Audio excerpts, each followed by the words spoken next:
Entering the back half, the Whiffies, the first official Whiffies. Sneaking up the back end, are we? We're going in the. We're entering the rear now. So we've done submission, and we've done KOs. Stinks a little. Yeah. You get a whiff of that? Nice. Dude, what is Nice that and smell, dude? We're getting to the juicy, Innards. stinky end of the Whiffies. Sphincty. Dang. It's time for fight of the year. So the first fight of the year, we're going to chuck it open to Figueiredo and Moreno. This fight was awesome. Probably the best flyweight fight we've ever seen. Yeah. And as you said before, it's going to stand the test of time for one of the greatest fights probably ever.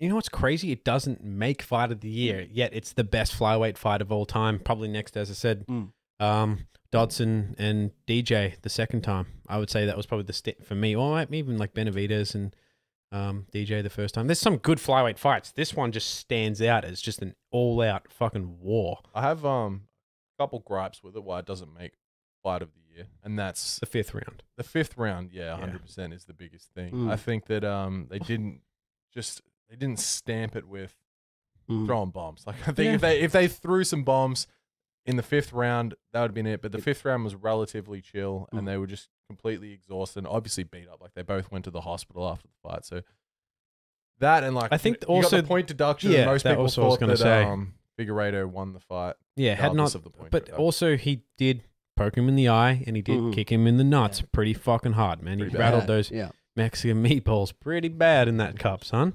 Yeah. We all heard it. It sounded like a Right in the fucking enchiladas, You dude. could have heard that with the crowd. That Yeah, was it was rough. really nasty, blatant cup to nads. Nad kick.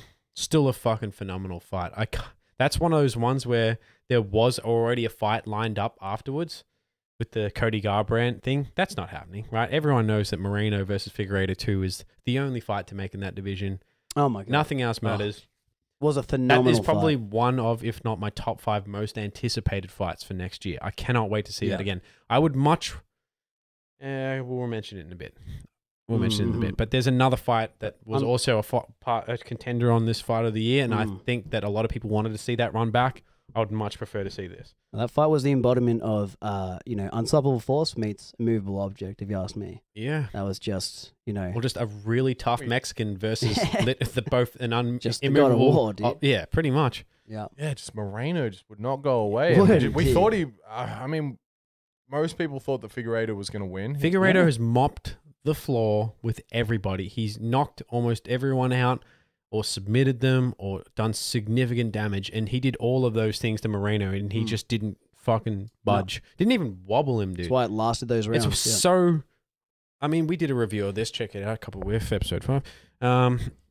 What it is, Moreno has that kind of Mexican warrior spirit where he can just take more damage. He's just built different. He doesn't look like much. He's not shredded. He's not like a terrifying athlete the same way that Figueiredo is, but he matched him across the board where like maybe he's not as powerful, but he's probably a bit faster, throws in more combinations, equally as tough. He definitely Moreno was the one with the takedowns. That's kind too. of what leveled the scores. Absolutely. definitely eats hard shell tacos. And that's these- for sure. Yeah, Yeah, man. whatever hard shell tacos. No he's eating, soft just shells for fucking him, Dude, No cooking he's up. soft- putting the fucking, what is it, the death sauce on his, Yeah, you know, in Las acai. Vegas death yeah. sauce with liquid rage, dude. Yeah, dude. He's got that. I'll drink that if I have to. Yeah. If it makes me He as tough is the as Moreno. Scoville meter, let's be honest. Yeah. And he gets hot heat. That's a great fight. I can't wait to see it again. Shout out to those guys. I'm whiffing what you guys are putting out. What do we got next? I'll leave that one for you, son. Earlier on in the year, we had an absolute fucking banger. Where were we when we watched this? We were in the snow. We were at Mount Borbor. No, Yeah, Mount, Borbor, Yeah, we were no at Mount shit. Borbor when we watched this, and this Not was, on Mount this Everest. This I was a recall. great time. We were drinking still the same, Yeah. and that fight we watched was Dan Hooker and Dustin Poirier. This fight was fucking sick, and while this could even be my favorite fight personally, the first 2 rounds, Hooker put it on Poirier like a mother. What were the strikes for that? There was something. It was Something preposterous. It was like impossible. 40, Output. 50 strikes in one round, both rounds. So like Hooker was just putting it on Poirier, and then you know, Poirier came back in the 3rd and 4th, and you see Hooker just slowly kind of dwindle in the championship rounds, but it was so close, and there was still damage being dished out later on into the championship rounds. Definitely thought Poirier won, but Hooker made a good account for himself, knowing that Dustin is a staple of this division. He is a warrior at heart. He's one of the best fighters in this division by far, and he's known for going to war. And Dan Hooker brought the war to him, man. Like, he just planted his feet and started swinging at Dustin Poirier. And who the fuck does that, man? Dude, he nearly had him out too. Poirier was nearly out. I think it was he clipped him a bunch of times. I think it might have even been the second, like right at the end of the second round. Those boys were just planted and swinging. He didn't know where he was. He didn't know where his corner was. I think why I thought Poirier, not necessarily that he won, that why I thought he would also win the fight, since, you know, we're getting a blueprint. I think there's enough Poirier footage out there to get a read on this. Dan Hooker seems to be a 3-round fighter, right? Like, he is excellent in 3 rounds, but his gas tank is not. I love Dan Hooker. Like, don't get me wrong, I love him, but he's a 3-round fighter, man. Like, he's not built for 5-round fights, especially someone like Dustin Poirier who can keep that kind of pace, and we know his cardio is absolutely. He wasn't built for it then, but I think that was a wake-up call. Yeah, I think he'll be built for it. If there's ever going to be a time to have a 5-round fight, Dustin Poirier is the last guy you want to see on the other end of the bracket, son. So, made a good account for himself, man. I think he made his country proud, made us proud, and as you said, like, to give Poirier the business the way he did and not get finished. I mean, look at who Poirier's knocked out. Eddie Alvarez. He submitted Pettis. He knocked out Gagey. Like, a lot of other spectacular fighters, especially strikers, have not been able to go the distance with Dustin, and Dan Hooker did. Survived. Well done. There was no losers in this fight, if you ask me. Yeah, man. And now look where Dan Hooker, he lost no clout in that sense, and he's now got himself a fight with Michael Chandler. More popular than ever, dude. Yeah, and I think he might even be the favorite in that fight too. I think he will be. Well done for the nomination. Yeah, we smell on it. In every sense of the word and phrase, well done. To both guys, man. Shout out to Poirier and Dan Hooker. Fight to watch. Come on the podcast. Alrighty. Now, yes, this is another fucking excellent fight. When they announced this card, I don't remember who was headlining, but this fight, Josh Emmett and Shane Burgos, I think everyone knew this was the people's main event, right? We could see the card line up and we're like, okay, so this is the fight that you want to be tuning in for. No, it's not the main event, but absolutely it'll be the best fight. And it was. It was in every sense. These two motherfuckers just went absolute ape shit with one another. Like, there was no feeling out process. There was no go over and let's measure it out. Like, dude, these two just collided. No other way to say it. I mean, Josh Emmett just went and just started swinging at Shane Burgos. I mean, he's a guy known for taking damage and dishing it back. And I mean, he took a lot of damage. He got dropped multiple times. And Josh Emmett's just a fucking, just maybe a superior athlete to almost everyone in featherweight. He's just a spectacular athlete. He's fast. He's powerful. Well schooled. Great wrestling. And I mean, Shane Burgos is not all of those things, but what he is tough. He's long. He's got really kind of stiff, mean punches. He comes forward, chin up in the air. He was a motherfucker for a while until, you know, my boy Calvin Cater came and took his undefeated streak away from him. That was an excellent fight too. I mean, this guy, Shane Burgos, when you see him on a card, you know that that's fireworks, because this guy doesn't know how to have a boring fight. That's his style. His style is, I want to fight you. I don't want to win a points battle. I don't want to win a technical kickboxing or a wrestling event or anything like that. It's I want to come and take your fucking head off. And and Josh Emmett is buff Voldemort, and he came off a devastating KO of his own. Like, Josh Emmett had his orbital broken by Jeremy Stevens, and ever since then, Calvin Cater also beat. He's put a good run together. If I'm not mistaken, he would have passed Jeremy Stevens now in the rankings. I think he's knocked out Michael Johnson, who's known for being able to take a lot of damage. He knocked out Ricardo Lamas. He knocked down Burgos a bunch of times. I mean, he's made a good account for himself. Very happy. This was an excellent fight. These boys deserve all of the praise for this. I think Josh Emmett did get the nod. I don't think anyone was arguing with that, but I mean, both guys made a great account for themselves. Yeah, well Spectacular fight. Which I appreciate that you get your dick hard for Calvin Cater, though. Yeah. Appreciate that. Yeah, there's some... One of my favorite fighters. Yeah. For good reason. Your boy. You'd like to watch him strike. He's Yeah. how you want to Technician. Beautiful technician on the No feet, fat man. on those punches whatsoever. Yeah, clean, Great push crisp kick as boxing. well. Yeah. Love Boston it. strong. All right, next fight. We got a this one was fantastic. This was a legit fight. We got Casey Kenny and Nathaniel Wood. Yes. Come on now. Jesus These Christ, two this boys on this is another stacked card. We were up at what, like 4, 5 in the morning watching this fucking card. I don't know why it was so early. I think it must have been a Fight Island. It was a Fight that Island night? card. Yeah. That night. Ooh. Yeah, it was a big night for us. We'd come off of watching the second Borat Yeah. and then like maybe napped for like 2 hours and got back up and I started didn't watching nap. this at like I 5 did in the not morning. nap. Yeah. Damn, son. These two boys, not ranked, bantamweights, you know, not expected to do great things. I don't think either of them were like the next biggest of prospects, but they both put themselves on the map in this fight. This is one of those fights where neither one of these fellas were really well known until this fight, and now I think they're both building. Nathaniel came off contender, and no, I think Nathaniel was from Cage Warriors, if I'm not mistaken. I think Nathaniel Wood. I think maybe Casey Kenny came from contender. I'm pretty sure Nathaniel Wood was the champion in Cage Warriors. yeah. But don't quote me Either on way, that. everything just like the stars just aligned, Yeah. and we just got this nice. We just got this technical striking match of kick for kick, punch for punch.